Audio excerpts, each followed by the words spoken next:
Hello Pisces, Sun, Moon, Rising, and Venus Signs. Kamusta kayo? Sana po nasa mabuti kayong kalagayan. Welcome back po sa Star Tarot. Kung bago kayo dito, welcome din kayo. Thank you sa inyong support. I truly appreciate it. God bless you all. Pisces, open up to your spiritual gifts, okay? Remember that your true nature is spiritual and not physical. The angels are sending you messages to guide your soul's growth. Ayan, so siguro ano na kayo ngayon, magkakaroon na kayo ng kalinawan sa inyong isipan, magkakaroon na kayo ng clear direction of where you are heading, and maybe you are heading towards embracing your spiritual gifts, no? Maaari ngayon, i-acknowledge nyo na yan, na parte yan ng sarili ninyo, no? That you have gifts.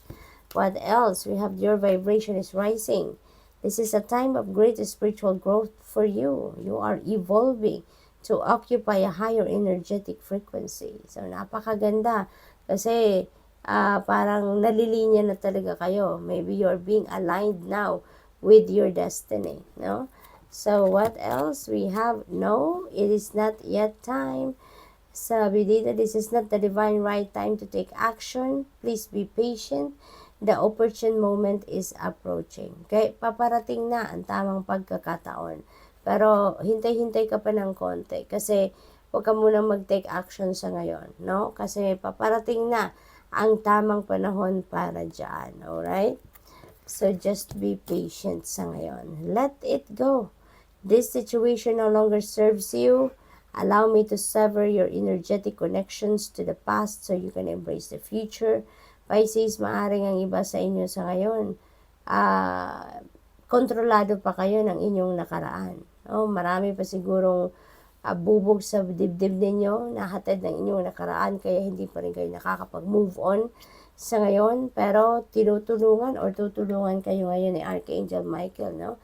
Na putulin na kung ano man ang connection ninyo doon sa inyong mga nakaraan. Kasi clutter na yan sa buhay ninyo. That situation is no longer serving your highest good, kaya inimbitahan na kayo dito na i-release na ninyo yan.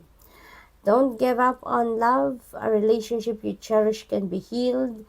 Allow me to clear the way for forgiveness so that love can thrive again. So siguro, ang iba sa inyo dito, Pisces, meron kayong hindi pagkakaintindihan ng inyong karelasyon, ng inyong person, ng inyong asawa.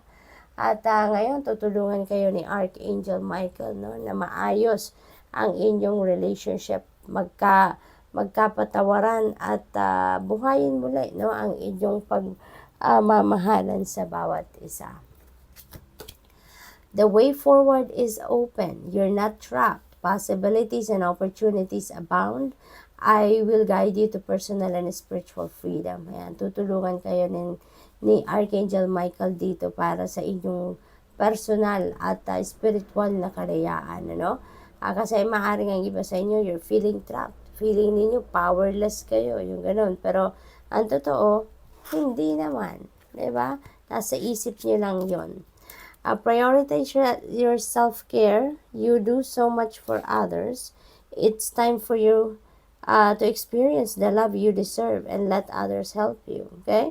Unang-una dito, iniimbitahan kayo dito na unahin muna ninyo ang inyong sarili.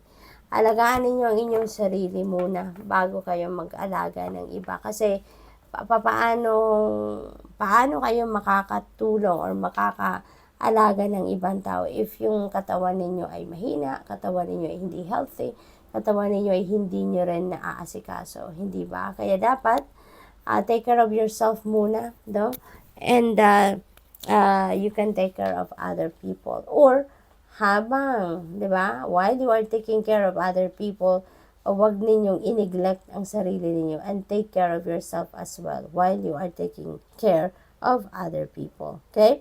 Allow others also to help you, no? Kasi alam naman nating lahat naman tayo deserve natin ang tulong ng iba, no? At some point in our lives, kaya tayo din ang nangangailangan ng tulong, kaya tayo din yung dapat na mag-receive ng tulong. And at this point, maaaring may ganong sitwasyon kayo, no? Na kailangan kayo naman dito ang mag-receive ng tulong ng iba. Sabi dito, yes, you are correct. Yan. So, siguro, ano to, kasagutan nito sa inyong tanong. Maybe before this reading, meron kayong iniisip na tanong sa universe or tanong ninyo sa inyong sarili. Now, at ito ang kasagutan, yes, tama ka. Okay? You have listened to your inner guidance and made a wise choice. Kaya, keep moving forward. You did the right thing to do. You did a good job dito. Lagi kang nakikinig sa iyong intuition. Ibig sabihin dito na tinatanggap mo ang gabay sa inyo, no, ng Panginoon. Kaya ito, tinutulungan ka na mag-push forward ka na because tama ang inyong decision. You are on the right path. You are on the right side of life, no? So good luck. Thank you for watching. Love and light. Namaste.